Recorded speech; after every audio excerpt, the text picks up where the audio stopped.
কার্তিক বাবা, তোমার বোনের বিয়ের প্রস্তুতি চলছে, কোনো বিষয় কোনো ধরনের যেন খামতি না থাকে। আরে তুমি কোনো টেনশন নিও না, আমি আছি তো, করে নেব।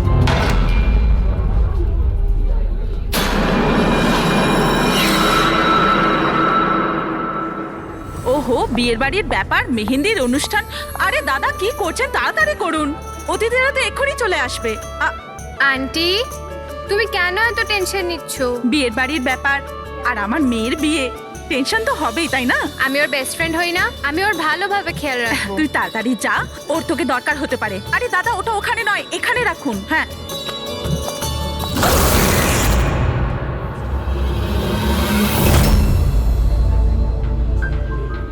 ইরা, কোথায় হারিয়ে গেছিস? হ্যাঁ, চল, অনেক কাজ বাকি।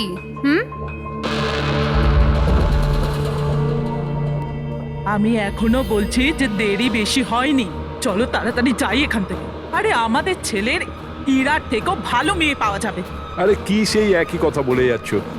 তোমার যদি জানা না থাকে জেনে ও বুঝে নাও, আমার ছেলে ইরাকে খুব ভালোবাসে এবং ওকেই বিয়ে করবে ঠিক করেছে। হ্যাঁ হ্যাঁ কার্তিক, এক্ষুনি আসছি আমি। অমৃতা, কি হয়েছে? তোর ভাই ফোন করেছে, কিছু কাজ আছে, এক্ষুনি আসছি। আর শোন, আজ মেহেন্দি তোর, তোর মুখে না একটু স্মাইল রাখ।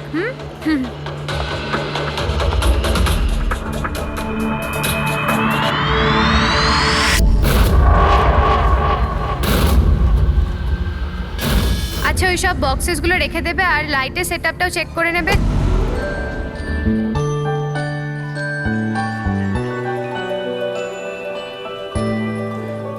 কি ব্যাপার? হ্যাঁ, খুব সুন্দর লাগছে আজকে। এরকম নয় তো যে বর এসে তোমাকেই না চেয়ে বসে। Very funny Lalit.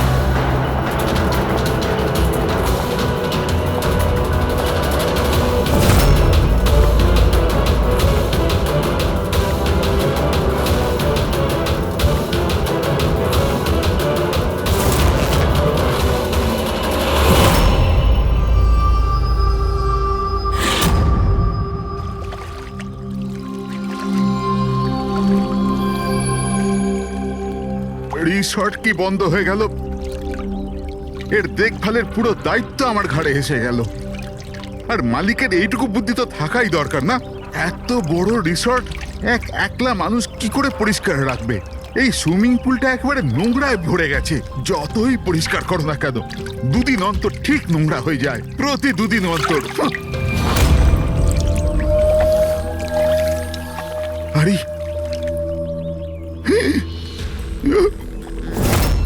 আরে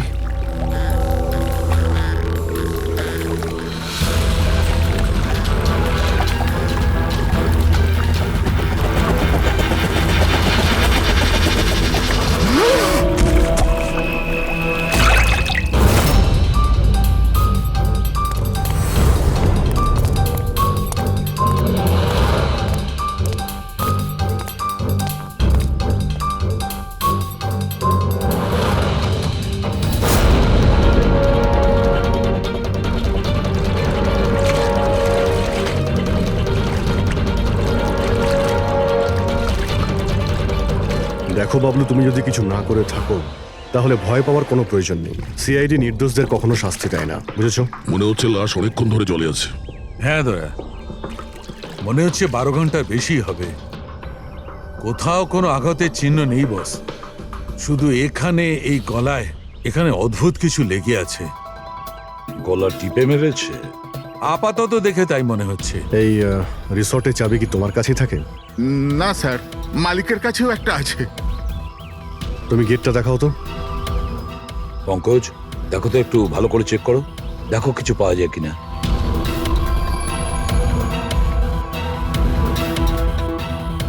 উল্টে দাও, উল্টে।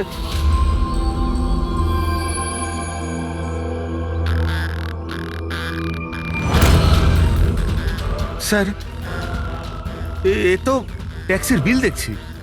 ইনি কাল রাত্রে ডোমেস্টিক এয়ারপোর্ট থেকে ট্যাক্সি ধরেছিলেন। পঙ্কজ, এই লাশটার ফটো তুলে এয়ারপোর্ট সিকিউরিটিকে দেখাও আর এর পরিচয় জানো। তালা তো ভাঙা নেই, তার মানে হলো কেউ চাবি দিয়ে খুলে ভিতরে ঢুকেছে, বা হয়তো অন্য কোনোভাবে। হতে পারে স্যার এই রিসর্টেরই কোনো কোণাতে এই অপরাধটা হয়েছে। বা হতে পারে দয়া ওকে এখানে মেরেই এখানে ফেলে দিয়েছে, বা অন্য জায়গায় মেরে ওর লাশটাকে এখানে ফেলে রেখেছে। পুরবী, এত বড় একটা গেটের উপর দিয়ে লাশকে নিয়ে ঝাঁপ দেওয়া অসম্ভব মনে হচ্ছে।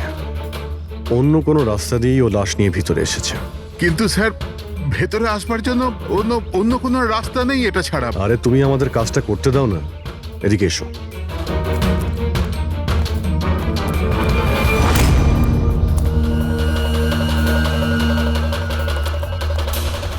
এই দেখো পুরবী, এখানে দেওয়াল ভাঙা রয়েছে, নিশ্চয়ই এখান দিয়ে এসেছিল এই খুনি। তাহলে তো স্যার এখান থেকে কোনো সূত্র পাওয়া যেতে পারে।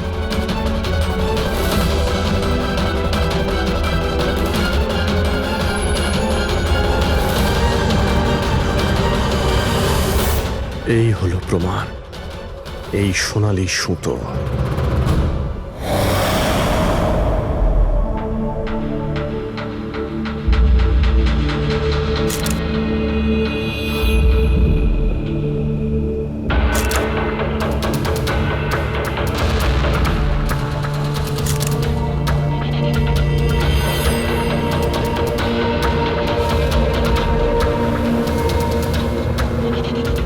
আশ্চর্য ব্যাপার, একটা অদ্ভুত জিনিস লেগে আছে এর গলার উপরে।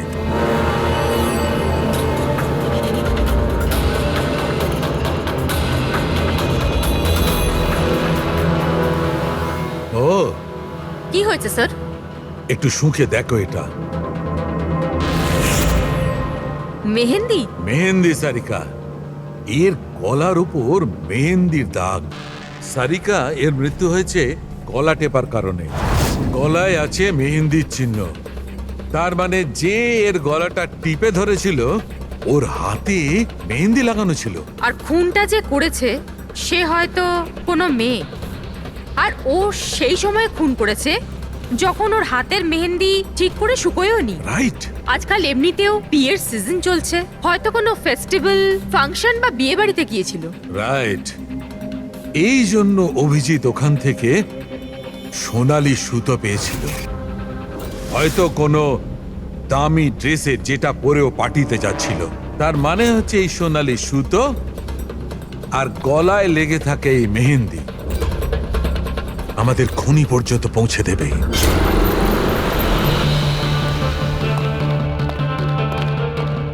স্যার, এ হলো প্রীতি, শহরের খুব নামকরা মেহেন্দি এক্সপার্ট। দেখো মা, আমি চাই যে তুমি লাশটাকে দেখো, আর এর গলায় যে মেহেন্দি লেগে আছে, যার দাগটা আমরা দেখতে পাচ্ছি, সেটার ব্যাপারে আমাদের ইনফরমেশন দাও। ডোন্ট ওয়ারি, ভয় পাবার কিচ্ছু নেই, আমরা সবাই এখানে আছি। ম্যাডাম, একজন খুনি বাইরে ঘুরে বেড়াচ্ছে, আপনি একটু সাহস করুন প্লিজ। আসুন। আমার মনে হচ্ছে কোনো মেহেন্দি পরা হাত এর গলাটা টিপেছিল। ভালো করে দেখুন একটু। আর কিছু মেহেন্দি ভিকটিমের চুলেও লেগে রয়েছে, মাথার পেছন দিকে। মেহেন্দির টেক্সচার খারাপ হয়ে গেছে, কিন্তু এটা মনে হচ্ছে যে এই মেহেন্দিটা হাত দিয়ে লাগানো হয়েছে। হাত দিয়ে?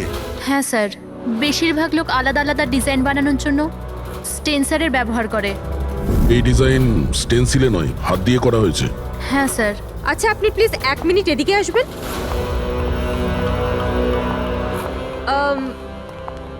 আপনি এই মেহেন্দি সম্পর্কে আর কিছু বলতে পারবেন? মানে এটা কোন কোম্পানির, কতটা পুরনো, কোথা থেকে এসেছে, এনিথিং যা জানেন।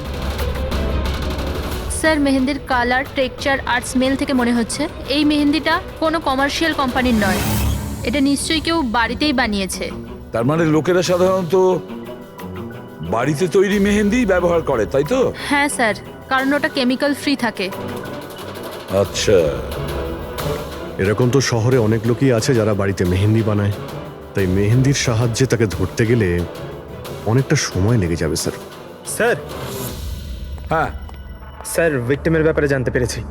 হ্যাঁ, একে? স্যার, ওর নাম দীপেন, দিল্লিতে থাকতো। আর আমি লোকাল পুলিশকে বলে দিয়েছি যে ওর বাড়ির লোককে যেন খবর দিয়ে দেয়। গুড।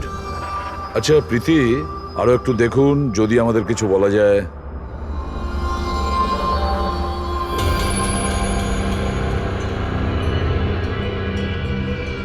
এক মিনিট স্যার। স্যার মেহেন্দির ডিজাইন থেকে আর একটা কথা বোঝা যাচ্ছে। সেটা কি?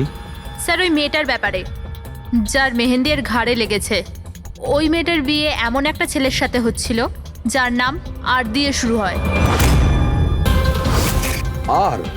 আর লেটার দিয়ে শুরু, সেটা কিভাবে জানা গেল? বেশিরভাগ নতুন বউ যখন মেহেন্দি লাগায় তো নিজের স্বামীর ইনিশিয়াল লেটার হাতে লেখায়।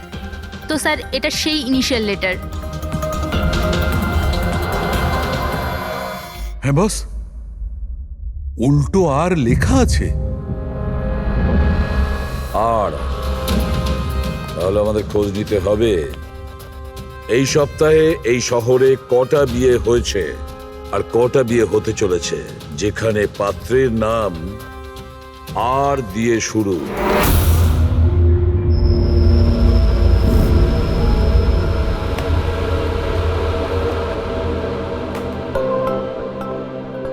অদ্ভুত স্যার, এই মাসে 120 জনের বিয়ে, একই মাসে এতজনের বিয়ে। হ্যাঁ পঙ্কজ, এখন বিয়ের ভালো লগ্নসা আছে। যদি তুমি বিয়ে করো তো সময়টা একদম ঠিক। আরে বিয়ে আর কি করে করবো স্যার? কি হলো, কজন পাত্রের নাম পেলে? হ্যাঁ স্যার, সব মিলিয়ে 12 জন আছে যেখানে পাত্রের নাম আর দিয়ে শুরু হয়। আচ্ছা, হ্যালো, হ্যাঁ হ্যাঁ হ্যাঁ হ্যাঁ স্যার, এর গাড়ি তো দেখছি একটা শব্দেই আটকে আছে। হ্যাঁ হ্যাঁ হ্যাঁ হ্যাঁ হ্যাঁ, ওকে ওকে, থ্যাংক ইউ। স্যার, হ্যাঁ পঙ্কজ। দিল্লি থেকে অফিসার ফোন করেছিলেন। উনি বলছিলেন যে দীপেনের বাড়িতে গিয়েছিলেন কিন্তু কেউ ছিল না, আর প্রতিবেশীকে জিজ্ঞেস করে জানতে পেরেছেন ওর একটা বোনও আছে। শালিনীর নাম্বার দিয়েছেন উনি? হ্যাঁ স্যার, পাঠিয়েছেন। আর উনি বলছিলেন যে দীপেন মাত্র 4 মাস আগেই ওখানে শিফট হয়েছে। একটা মেয়ের সঙ্গে ব্রেকআপ করে আর অন্য কারোর সঙ্গে বিয়ে করে নেয়। এই জন্য শালিনীর সঙ্গে ওর ঝগড়া হয় আর সেই জন্য এখানে চলে আসে। কি নাম বললে ওই মেয়েটির যে দীপেনকে মনে আঘাত দিয়েছে? ইরা। ইরা? স্যার হতে পারে কালকে রাত্রে দীপেন ইরার বিয়ে পণ্ড করতে এসেছিল এখানে, আর ইরা ওকেই মেরে দিয়েছে। আচ্ছা, এই ওয়েডিং কার্ডসে ইরা নামের কোনো মেয়ের কার্ড আছে?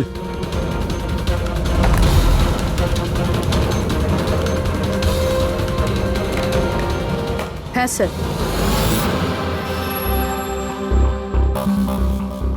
ইরা ওয়েডস রোহিত, এই দেখুন। এই দেখো, ইরা ওয়েটস রোহিত, আর ওদের বিয়ে আজকেই। একটু ওই বিয়ে বাড়িতে গিয়ে দেখো কনের গায়ে মেহেন্দি কতটা রাঙিয়েছে।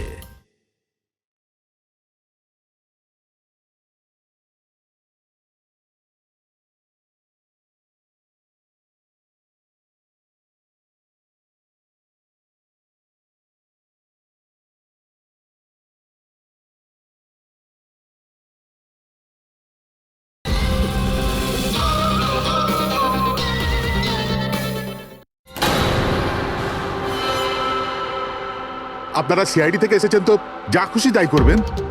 আইনের নামে কারুর বিয়ে আটকাবার অধিকার কে দিয়েছে আপনাদের? না না, আমরা এখানে কারো বিয়ে থামাতে আসিনি। আমরা এখানে এসেছি তদন্ত করার জন্য।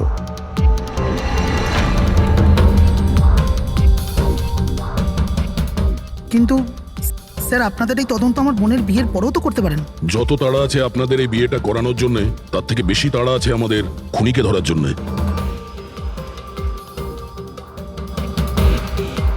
একে চেনেন আপনারা?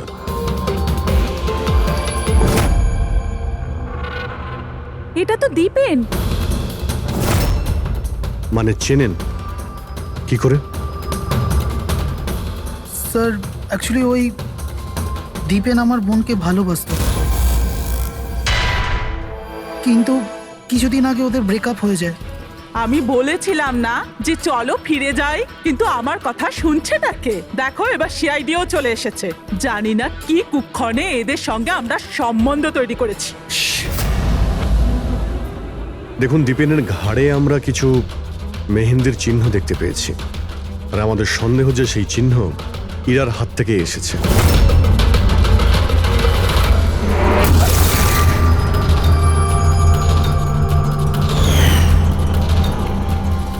পুরবি একবার দেখে নাও তো। হীরা, একবার একটু ওঠো তো। ম্যাডাম কি করছেন আপনি? এখনো তোমার বউ নয়, ও এখন একজন সাসপেক্ট। আমাদের সন্দেহের তালিকায় আছে। আমাদের সন্দেহ যে দীপেনকে খুন করেছে। ইরা এসব কি বলছে? মানে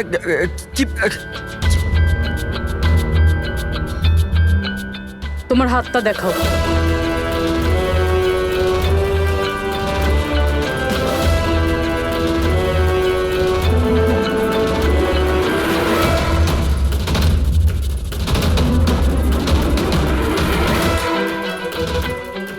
স্যার, এর মেহেন্দি তো একদম ঠিক আছে। আরে তাহলে দীপেনের গলায় যে মেহেন্দির দাগ ছিল সেটা কার হাতের ছিল? পুরবি, তুমি ওর ঘুমটাটা একবার তোলো। স্যার,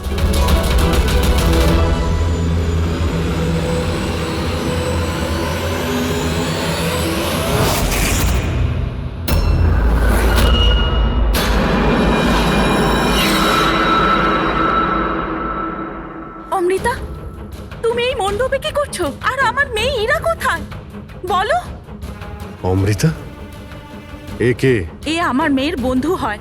ও, মণ্ডপ থেকে তাহলে কোণে উধাও, আর কোণের জায়গাতে তার বান্ধবী বিয়ে করছে। এসব কি হচ্ছে এখানে? হ্যাঁ, স্যার ওই আসলে কাল রাতে আরে ফ্লার্ট কে করছে রে ভাই? আমি তো তোমার প্রশংসা করছি। আচ্ছা তাই নাকি? প্রশংসা করছো? হ্যাঁ, তুমিও না, একদম পাল্টাবে না।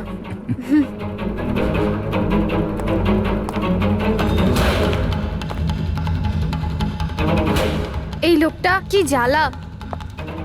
অমৃতা, অমৃতা শোনো। কার্তিক, কি হলো? ওই আমি এক্ষুনি দীপেনকে দেখলাম, ও ইরাকে টেনে নিয়ে যাচ্ছিল।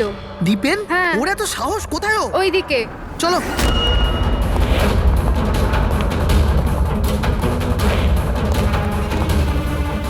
কোথায় গেল এরা দুজন? কি জানি।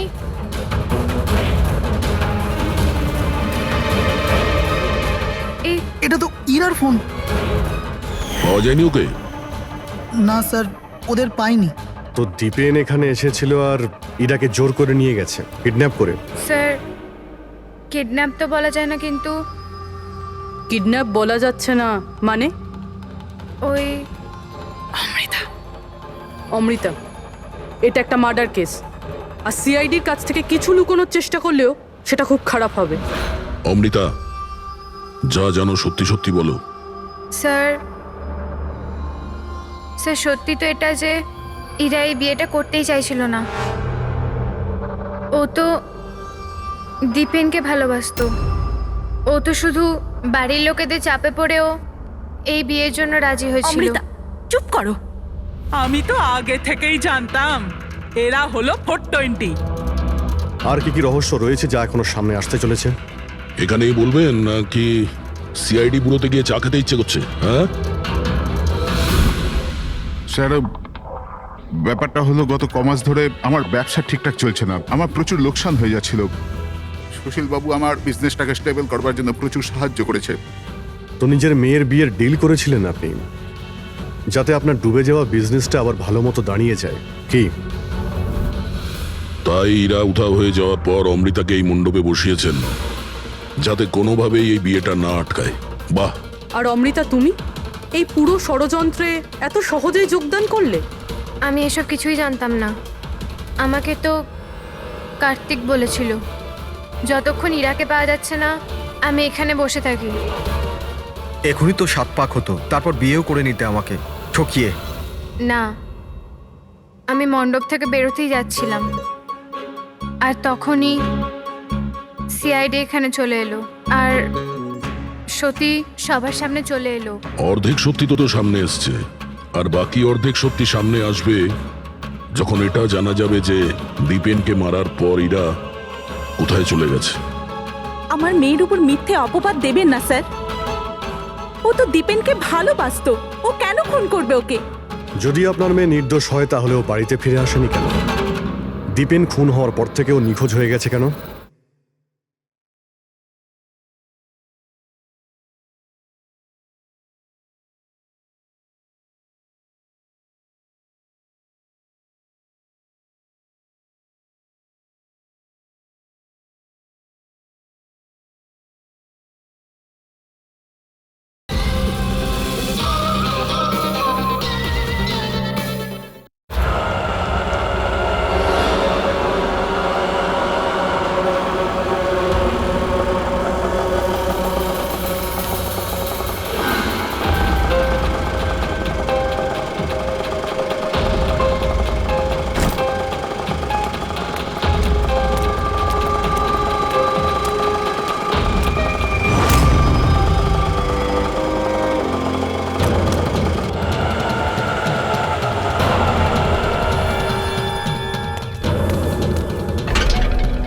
তালা?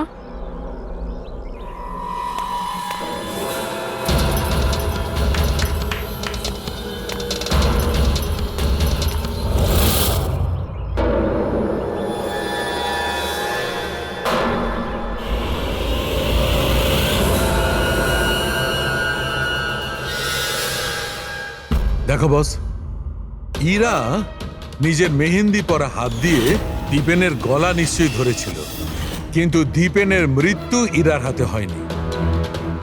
দীপেনের মৃত্যু হয়েছে কি করে? এর গলার ওপর এই যে মেহেন্দির চিহ্ন আছে, যখন পরিষ্কার করলাম তখন দেখলাম আর একটা দাগ আছে। এই দেখো, এইটা। আর এই চিহ্নটা হচ্ছে কোনো দড়ির, যার কারণে দীপেনের মৃত্যু হয়েছে। তার মানে দীপেনের মৃত্যু গলায় দড়ি দিয়ে টানার কারণে হয়েছে। কিন্তু যদি ইরা খুন না করে তাহলে ইরা কোথায়? আচ্ছা, এমনটা নয় তো যে ওকেও কোনো ক্ষতি করা হয়েছে? স্যার, একটা কথা কিছুতেই মাথায় ঢুকছে না। যদি ইরা এই খুনটা না করে থাকে তাহলে করলো কে? এই খুন হয়তো ইরার বাড়ির লোকেদের মধ্যেই কেউ করেছে। আর তাছাড়া দীপেনের উপস্থিতি ওরা পছন্দ করেনি। হতে পারে দীপেনের কারণে বিয়েতে কোনো বাধা আসবে, সেই জন্য দীপেনকে খুন করে দিয়েছে। স্যার, স্যার, ইরার ফোন থেকে জানা গেছে যে ওর নিখোঁজ হওয়ার 3 ঘন্টা আগে দীপেনের বোন শালিনীর ফোন আসে। ও দিল্লি থেকে বম্বে চলে তো আসে, কিন্তু ফোন তুলছে না। শালিনীর ফোন ট্র্যাক করো, দেখা তো যাক ও এখন কোথায় আছে। আর বাকি রইল ওই সোনালি সুতো, কার হতে পারে?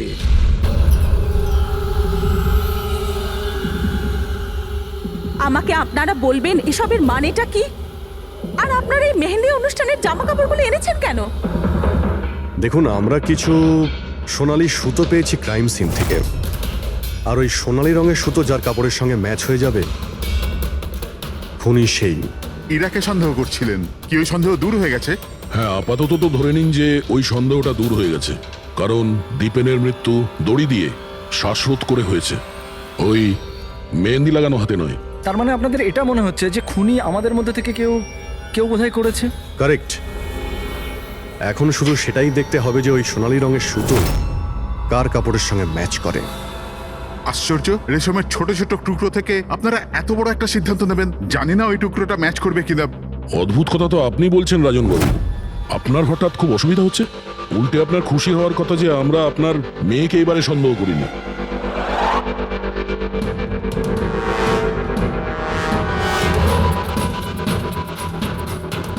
স্যার, এই সোনালি সুতোটা রাজেনের পাঞ্জাবির সাথে ম্যাচ করে। স্যার, এই দেখুন, সুতোটা এইখান থেকে ছিঁড়েছে।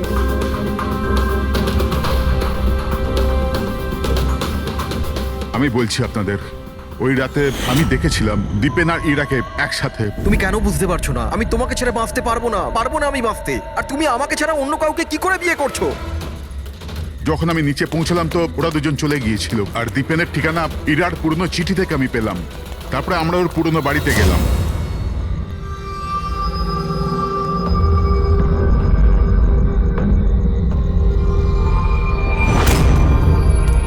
এ কি, দীপেন এইখানে? ইরা, ইরা, ইরা, ইরা, ইরা, ইরা মা।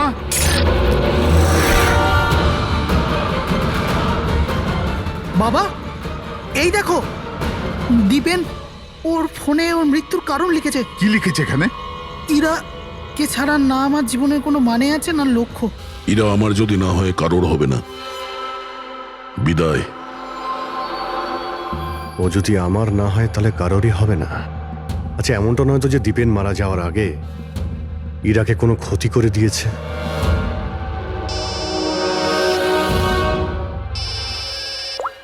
হ্যাঁ পঙ্কজ, হ্যাঁ, দীপেনের বোন শালিনীর মোবাইল ফোন ট্র্যাক হয়ে গেছে।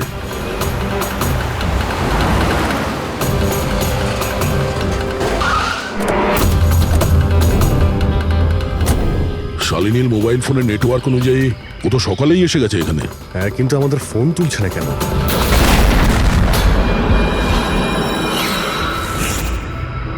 ব্লাস্ট। শালিনী, শালিনী, শালিনী, শালিনী, শালিনী, শালিনী।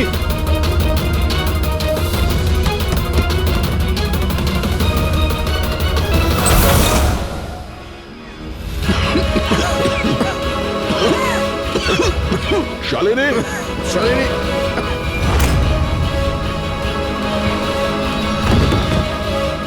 শালিনী, শালিনী।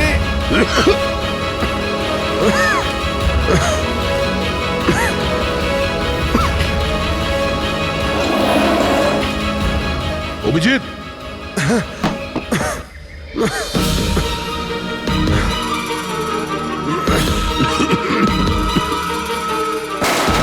অভিজিৎ সাবধানে।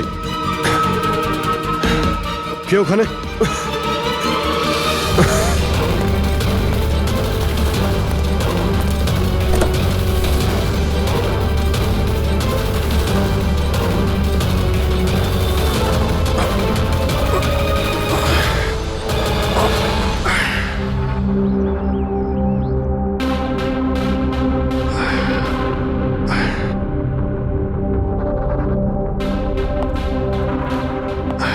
হ্যাঁ অভিজিৎ, দয়া, এবার চোখ ঠিক আছে? হ্যাঁ স্যার, ঠিক আছে। এটা তো ভালো হয়েছে স্যার, আমরা ওই বিষাক্ত গ্যাসে বেশিক্ষণ থাকিনি। কিন্তু স্যার, শালিনী আর ইরার অবস্থা খুব একটা ভালো নয়। ডক্টর ওদের দেখছে। কোন বিষাক্ত গ্যাস ছিল ওখানে? স্যার সেটা তো জানি না, কিন্তু আমার মনে হচ্ছে টাইম স্মোক বোম ছিল ওখানে। এই দীপেন স্যার পুরো প্ল্যান করে রেখেছিল। আত্মহত্যার পরে ও ইরাকে ওর রাস্তা থেকে সরাতে চেয়েছিল। হ্যাঁ স্যার, ও তো সুইসাইড নোটে লিখেও ছিল যে ইরা যদি ওর না হয় কারোর হবে না। স্যার, হ্যাঁ ডক্টর, ইরা কেমন আছে? স্যার ও এখন আউট অফ ডেঞ্জার, কিন্তু ওর এখনো জ্ঞান ফেরেনি। আচ্ছা, আর Shalini? I am sorry sir, আমরা ওকে বাঁচাতে পারিনি।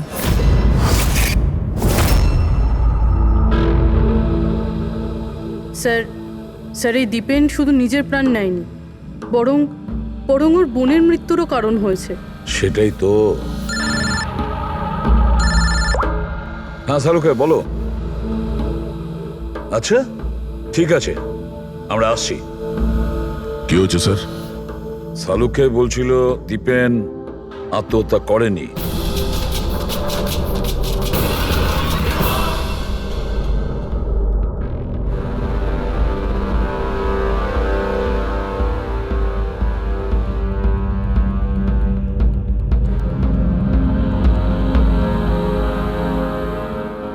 আরে বলে ফেলো না শালুকে, একবার ফাইনালি বলে দাও, দীপেন আত্মহত্যা করেছে নাকি ওকে খুন করা হয়েছে? বস, আমি জানি যে তোমরা খুবই বিরক্ত হচ্ছ। তোমাদের মনে হচ্ছে শালুকে কোনো কথাই বলছে না। কখনো বলছে ইরা দীপেনকে হত্যা করেছে, কখনো বলছে যে দীপেনের হত্যা ইরা করেইনি, কখনো বলছে দীপেন আত্মহত্যা করেছে, কখন বলছে দীপেন আত্মহত্যা করেনি। কিন্তু আমি কি করব ভাই, এই কেসটার সূত্র খুব অল্প অল্প করে আসছে। আরে স্যার, যে প্রমাণ পেয়েছেন সেটা নিয়ে কিছু বলুন না। দেখো বস, যখন কোনো মানুষকে ফাঁসির দড়িতে ঝোলানো হয় আর যখন দড়িটায় টান পড়ে তখন ওর শ্বাস বন্ধ হতে থাকে, আর তখন সে শ্বাস নেওয়ার জন্য ছটফট করে, তার ঘাড়টা নড়তে থাকে, আর ঘাড় নড়ার কারণে ফাঁসটা চেপে বসে, আর ওর ঘাড়ের ঠিক পেছন দিকে ওই ফাঁসির দড়ির গিঁটের চিহ্নটা দেখা যায়।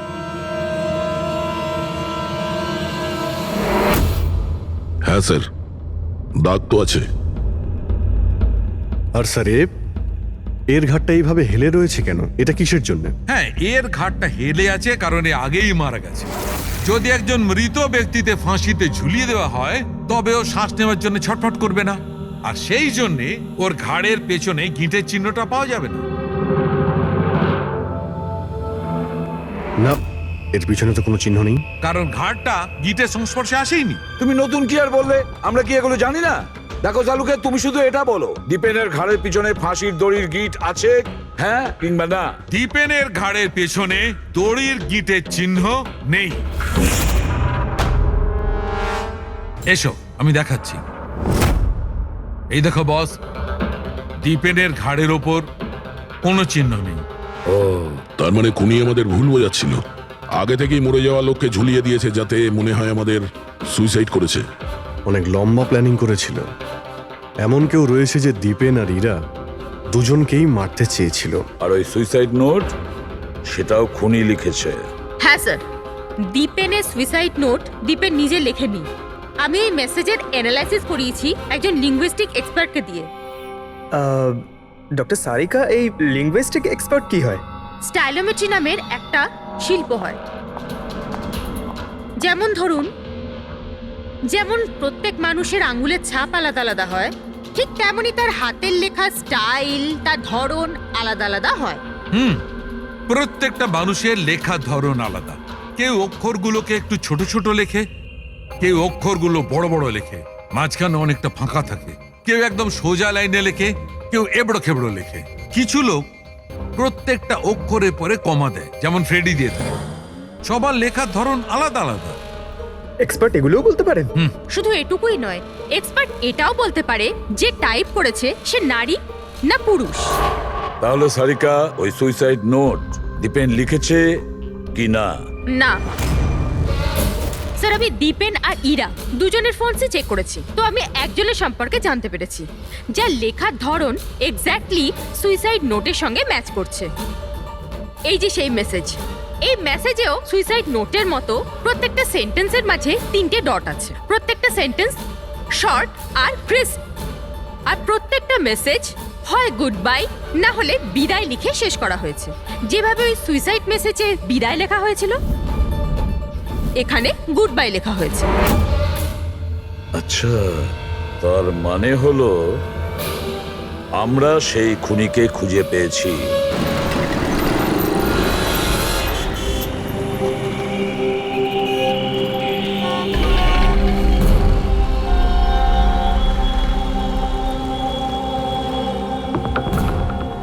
হ্যাঁ, হুমকি দিচ্ছি, কি করবি তুই? সিআইডির সামনে কাউকে হুমকি দেওয়া ভালো কথা নয়। কিন্তু আমি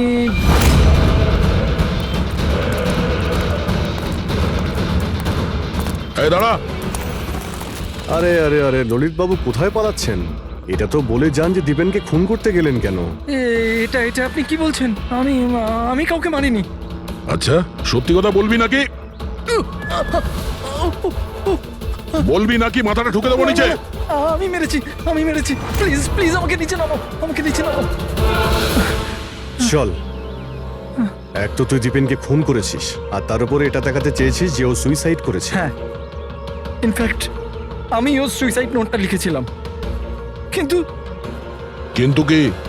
এগুলো আমি আমার নিজের জন্য করিনি, অন্য কারোর বলাতে করেছিলাম। কার কথায়? ডাক্তারবাবু, আমার মেয়ের জ্ঞান কখন ফিরবে? ভয় পাওয়ার কিছু নেই, খুব তাড়াতাড়ি জ্ঞান ফিরে যাবে।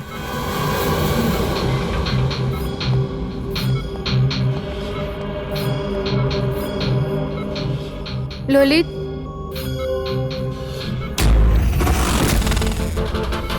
তোমার হাতে হাত করা কেন লাগানো আছে? আসামির হাতে হাত করা থাকবে না তো কি থাকবে বলুন তো? অপরাধী? হ্যাঁ, এই অপরাধী নিজের অপরাধ স্বীকার করেছে ললিত। দীপেনকে এই মেরেছে।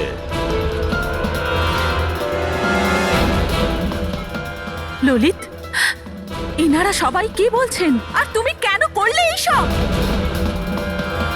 দেখলেন স্যার, অবাক হওয়ার কি সুন্দর অ্যাক্টিং করছে এরা। যেখানে সত্যি এটাই যে ললিতকে খুন করতে বলার আসল অপরাধী এখানে এই রুমে উপস্থিত আছে। হ্যাঁ, এটা আপনি কি বলছেন? এখানে আমার মেয়ে জীবন মৃত্যুর সঙ্গে লড়াই করছে আর আপনি উল্টে আমাদেরই দোষী করছেন। না, এই জীবন আর মৃত্যুর মাঝখানে ঝুলছে না, এ সত্যি আর মিথ্যের মধ্যে ঝুলছে। ও জ্ঞান হারায়নি, সব ড্রামা করছে। কি?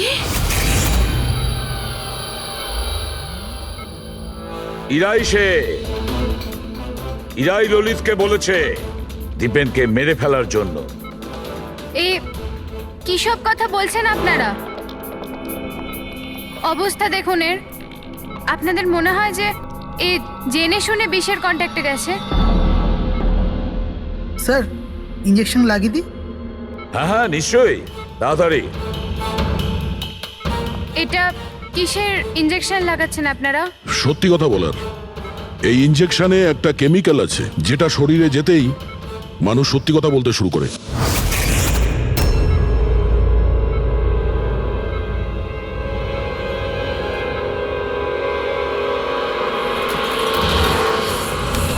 না, শুনুন। ইরা, ইরা, আরে রে, কোথায় যাচ্ছ? দাঁড়াও ইরা, থামো ইরা।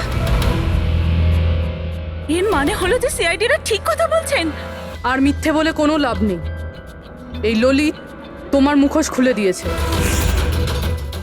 এটা কি করলে ললিত? নিজে ফাঁসছিলে, তার সাথে সাথে আমাকেও ফাঁসিয়ে দিলে। এরা এই প্রতিজ্ঞাটাই তো আমরা করেছিলাম ভালোবেসে, যে আমরা একসাথে বাঁচবো আর একসাথে মরবো।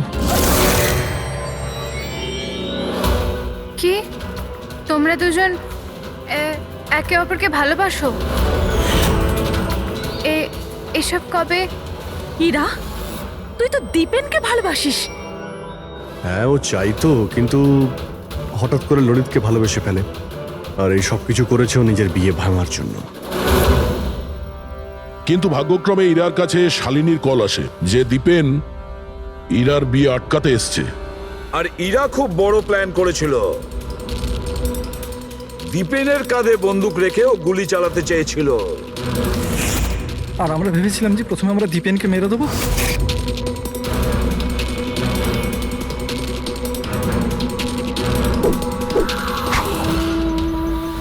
আর অনেক দূরে গিয়ে তোমরা ঘর বাঁধবে, কিন্তু ভুলে গিয়েছিলে তোমরা যে অন্যায়ের পথে কখনো সাফল্য আসে না। বুঝেছো? আমাদের প্ল্যান একদম ঠিকঠাক চলছিল, কিন্তু বাবা আর কার্তিক এসে আমাদের প্ল্যানে জল ঢেলে দিল।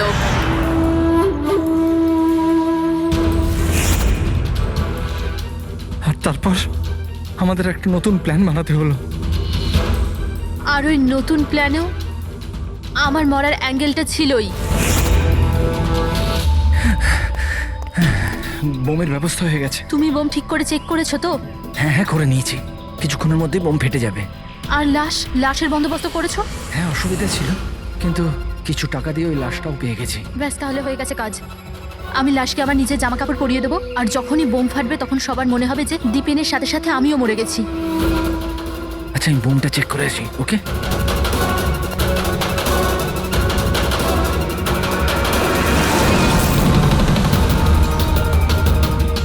শালিনী,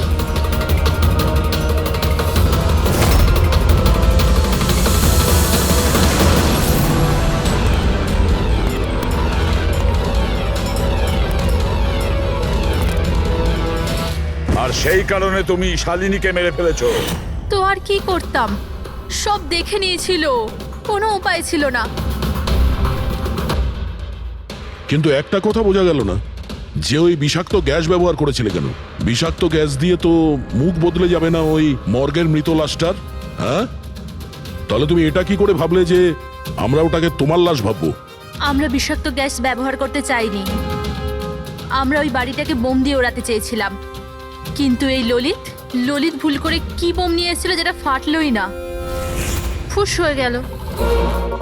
আর এর আগে আমরা আর একটা বোমের ব্যবস্থা করতাম, আপনাদের গাড়ি আসার আওয়াজ আমরা শুনতে পেলাম, তখন আমাদের প্ল্যানটা চেঞ্জ করতে হলো। আর ও আমাকে ওখানেই বেঁধে চলে গেল, যাতে সবার মনে হয় যে অপরাধ আমি করিনি, আমার সাথেই হয়েছে। আর তারপর আমি বাড়ির অন্য একটা দিকে গিয়ে লুকিয়ে পড়লাম, যেখানে কোনো গ্যাস ছিল না। আর তারপর আমি ওখান থেকে প্রাণ বাঁচিয়ে পালালাম। আমরা এটা চাইছিলাম যে আপনাদের যাতে মনে হয় এই সমস্ত কাজকর্ম দীপেন করেছে। ও নিজে তো আত্মহত্যা করে নিল, কিন্তু ইরাকে মারতে অসফল হয়েছিল। নিজেদের জীবনটাকে সুন্দর করবার জন্যে একটা নয়, দুটো নয়, তিনটে প্ল্যান করেছিলে তোমরা, আর দুটো নিরীহ লোকের প্রাণও নিয়েছো তোমরা। এবার জেলের গড়াদের পেছনে পৌঁছতে পৌঁছতে প্ল্যান তৈরি করো ফাঁসি থেকে নিষ্কৃতি পাওয়ার জন্য।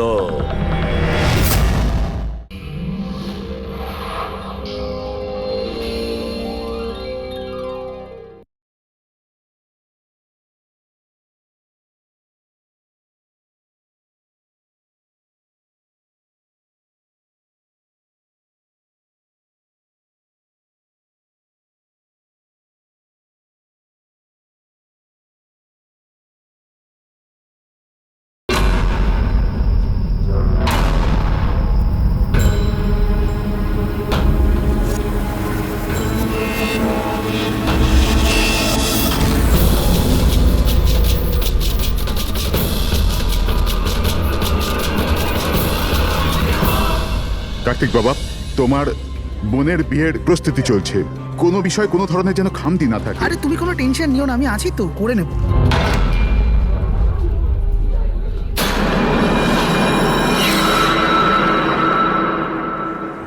ওহো, বিয়ের বাড়ির ব্যাপার, মেহেন্দির অনুষ্ঠান। আরে দাদা কি করছেন, তাড়াতাড়ি করুন, অতিথিরা তো এক্ষুনি চলে আসবে। আন্টি, তুমি কেন এত টেনশন নিচ্ছ? বিয়ের বাড়ির ব্যাপার আর আমার মেয়ের বিয়ে, টেনশন তো হবেই, তাই না? আমি ওর বেস্ট ফ্রেন্ড হই না? আমি ওর ভালোভাবে খেয়াল রাখ। তুই তাড়াতাড়ি যা, ওর তোকে দরকার হতে পারে। আরে দাদা, ওটা ওখানে নয়, এখানে রাখুন। হ্যাঁ,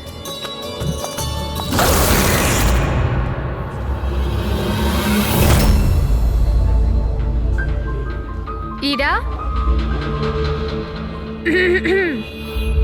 কোথায় হারিয়ে গেছিস? হ্যাঁ, চল, অনেক কাজ বাকি।